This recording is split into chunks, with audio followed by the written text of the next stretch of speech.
Alright YouTube, welcome back to part 4 of the Elite Aces gaming collection. I'm going to end it off with the 360 games on this. I forgot to show this Last Planet part 1. I know Capcom, they have been known for having, re-releasing their titles. They even did it with this. Yes, they did. I forget what the edition is called, but yes, they also did it with Lost Planet. I do enjoy this. Like I said, I will get part 3. Expect to see an unboxing on that. I really wish Wayne was shown in part 2. I swear they didn't mention him. If they mentioned him, then I forgot about that part. And I know he will not be in part 3 because part 3 is a prequel. So that is it with the 360 titles. Yes, oh man. 3 videos technically for my 360 titles, which are still growing. On to, yeah, that's right, the Wii. Let's start off with Super Smash Bros. Brawl. I don't care what you all say. This is a fun game, a popular game. So much time and effort went into this title. Man, I remember, it's in my Wii. And I remember, upon this game coming out, I would go on a website. They would have daily information about this coming out. Not daily, but weekly. And all the music. This has some of the best music ever in the game. And for them to be able to tell a story with no dialogue, that takes some concentration. It really does. They really improved on this. I was shocked that Sonic was in Snake, but it all worked. Notice who they have in the front. No, not him. Not him. Not any of these other motivators. But him. That's why I get down with. Yeah, that's right. I will get the new Smash. Hey, it's a fun, cool game. And like I said, the feeling is there for me. Yes, I grew up with a lot of these characters, but just because you grew up with something don't mean you like it. So, Legend of Zelda, come on now. Come on. I don't like every Legend of Zelda. Hell no. But I have my particular favorites. That's a good one. I recommend getting that. Alright, let's go on to Metal Slug. I was never a Metal Slug fan. Never. I never played one. Before I played my first Metal Slug, I never cared nothing about it. But until I played the first one, I got hooked. This style of gameplay, this style of combat. See, I have the collection, as you can see. So many Metal Slugs. This is a very, very fun game. Whereas the book, I don't know. Ain't that a bitch? I mean, this is fun. It is. All 7 Metal Slugs on one disc. It has that Contra style gameplay. I recommend this. If you like the good, simple side-scrolling action, by all means, pick this up, please. And on to MadWorld. I remember my cousin, he surprised me with this one. This was very, very unique. You had to really kill your enemies with style because you had to entertain the crowd. You were fighting for your life also, but there were people watching you. I mean, you had to be very creative with it, and it worked. This whole black and white thing, but only the blood is in color. It really, really did work. The conduit, I never got that one. I did. I do like this. Let's see here. Resident Evil. The Dark Side Chronicles. You know what? I believe this is the sequel. Yeah, this is the sequel. Okay, let me tell you something about this Resident Evil. This Resident Evil right here, it was like it was like that rail shooter virtual cop style. However, it touched bases on so many side things in the Resident Evil story. I mean, you can start out with Leon and Krauser back when they were cool. Right here, that's the mission they were doing. it's so much more to it than what I'm explaining. It's a good, fun game. It works. I did not have this attachment. I didn't have it. I know it worked perfectly with it, but the first one right here, Resident Evil Umbrella Chronicles. Oh man, you talking about them really going into depth with side stories, because they, not just so much side stories, it's going through all the extra areas and the extra chapters and everything else that they did not show, or that was only talked about in the main Resident Evil series.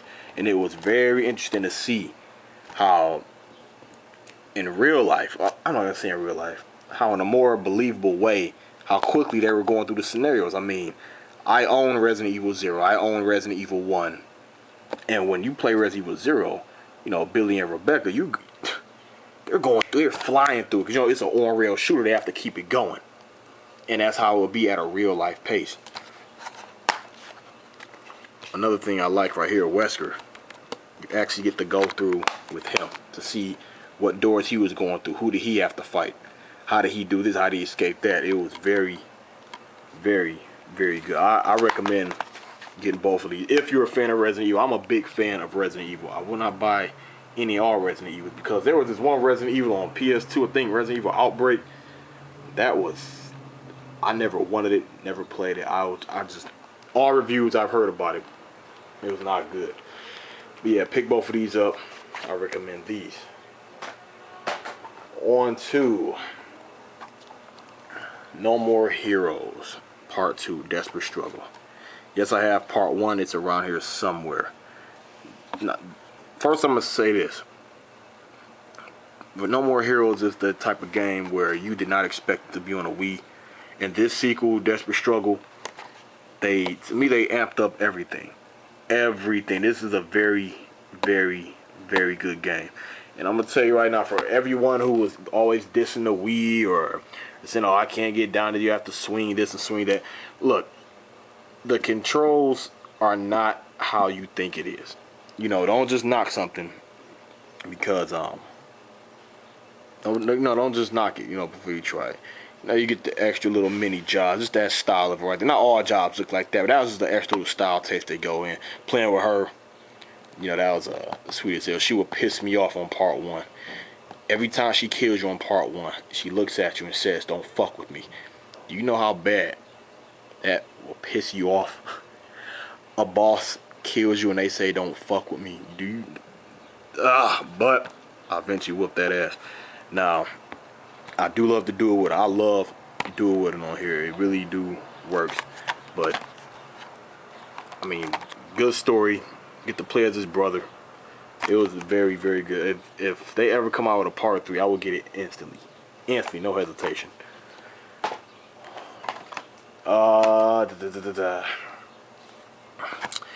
Yes, Nights in the Dreams. Now, I know what you're all thinking. Like, what the hell? A lot of you probably even heard of this. Some probably seen it and left it on the shelves.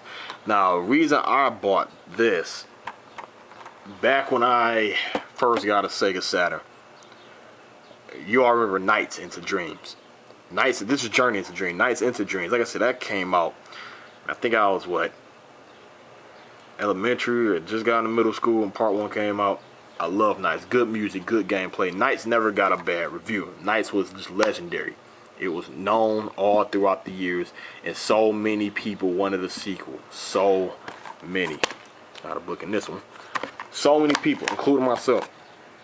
And they finally, years later, they finally came out with one. It didn't live up to my expectations, but it was passable in my book. It was. You know, just with, you know, looking at this now, like, say if I'd have never even heard of Nights. Never. And I'm about to games and I see this, I won't even think to pick this up. I know they say don't judge a book by its cover, but you know what I'm saying. But like I said, this goes back to the good old days, back when the game was a game. Back when, you know, the Sega Saturn was that deal. It still is that deal. But when I seen the sequel of it, I had to. Alright, another good one. Mario Kart Wii. Yeah, that's right. Mario Kart Wii. I'm a big fan of Mario Kart. There's only 2 Marios I really care about: Mario World and the Mario Kart series. That's it. I know all Mario games sell like hotcakes. Yes, we all know. But I really did like this. They make it better each and every time. They really, really do.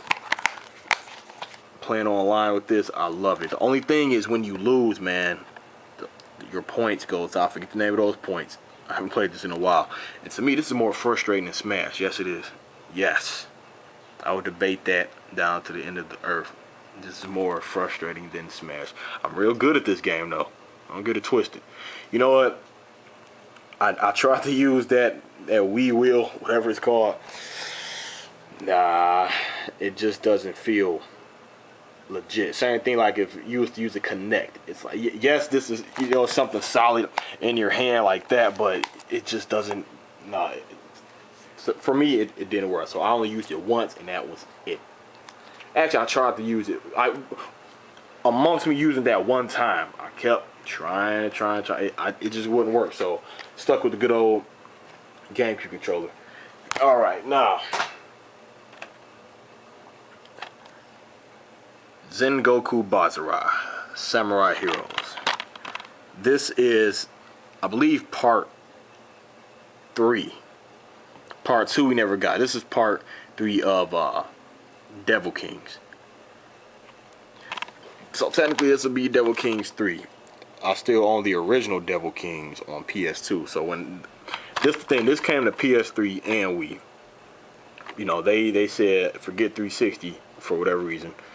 Well, you know, Japan, they're not crazy about 360 anyway. But this title,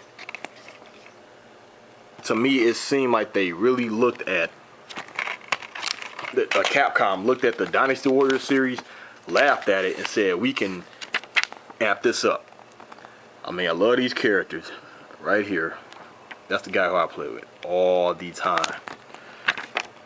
And right here, see, that's another reason I could stomach the Wiimote. I mean, you just don't have to play as, play with the Wiimote. Yep, you guessed it, a freaking classic controller. Yes. And the thing is, even with the Wiimote, all buttons do all right. For example, right here, just like with No More Heroes, you just don't swing to attack. You hold it, yes, like this. However, A is to attack. The trigger behind it, that's the jump. You know, they all do the certain things. But if you don't like to get down with that, get down with the Wiimote. I mean, damn, the classic controller. Normal art, special art, super art, hero time, Basara art, ultimate Basara art, guard, parry, jump, evade, recovery. All that they can implement with that controller. And yes, I do own the anime. So upon watching this, had part 1 first, then got this, then they came out with the anime. It works very, very well. This is a fun game. Like I said, a lot of people didn't hear about this. They never heard of it. Like part 1, a lot of people never heard of it. And then part 2 never came out over in the States. And now they come out with part 3. Look at all these characters you can play as. Then when they came out with it, you know, part 3, which is this one, it only comes to Wii and PS3. Yup, here we go. This is what I own.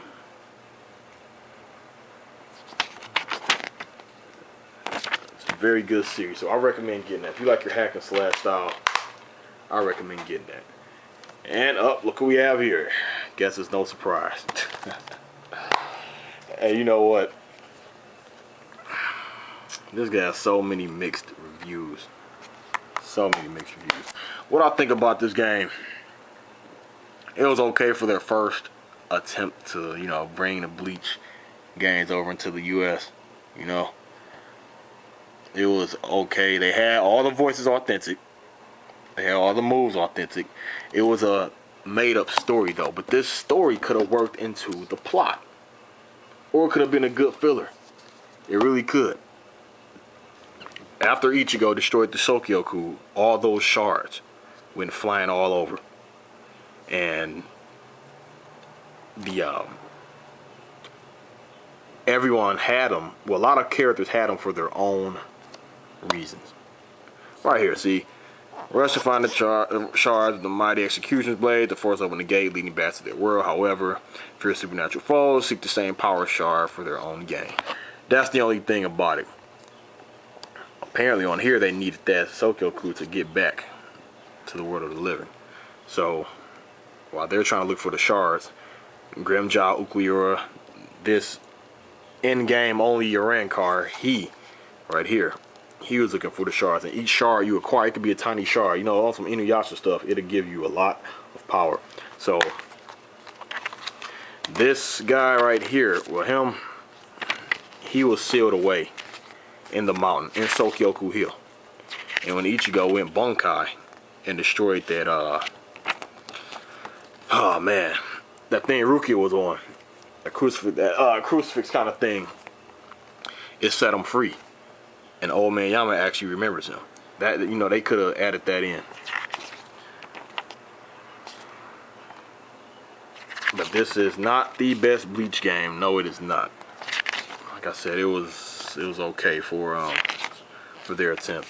My favorite one so far is the one on PS3. But Bleach Shattered Blade. That is that. Alright, up next we have Metroid Other M. I'm gonna tell you right no, scratch that. Metroid Prime 3 Corruption. I own a whole Metroid Prime series. A lot of people are very skeptical about Metroid going in the first person view, but this worked. This really worked, I'm telling you. The Metroid series was never garbage. Never garbage at all. This game, the HUD, the sound effects, the world display, everything was so technological, man, and the way you could scan things, and to me, it takes skill to direct a game like this, because there were basically no cutscenes. Like, she's just on these planets and these colonies with no other forms of life that can really, well, speak English, really. So the game stayed interesting with none of the flashy ultimate cutscenes or tripped out dialogue.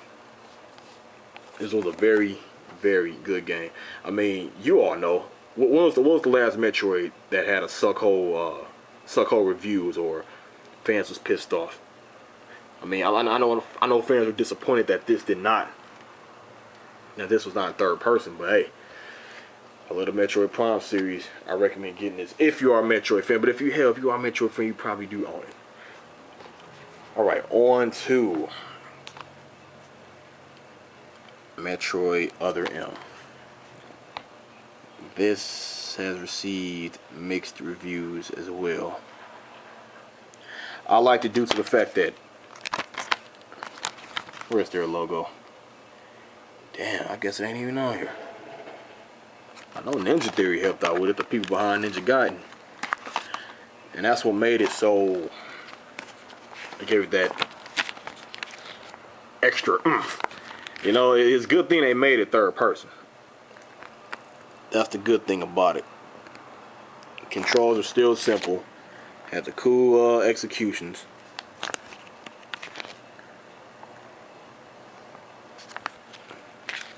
This is the most dialogue I've ever seen in a Metroid game. Ever.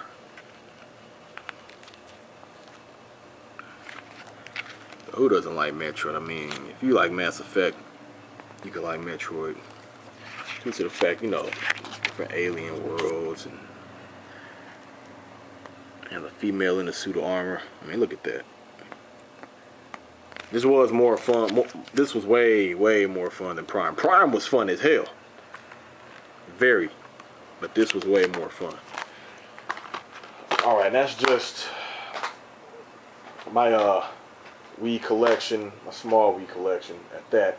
So, all in all though, for people who say, oh, forget the Wii and oh, it's garbage and, you know, it's kiddie. I mean, every title, the Wii just doesn't have nothing but kiddie games. I know it seems like that, and the majority of their titles may seem like that. But hell, you see these companies at Microsoft, they are trying to, Microsoft and Sony, they're trying to get that crowd where they can attract all ages. You see that one E3 press conference, Microsoft showing off some Sesame Street. Like, what the hell? But, I mean, look. Obviously, M for mature. Blood, gore, drug reference, intense vibes, mature humor, sexual themes, strong language. Same thing with this. Blood and gore, intense vibes, partially sexual themes, strong language. And with this, of course, blood and gore, intense violence, language. Same thing. Well, blood and gore.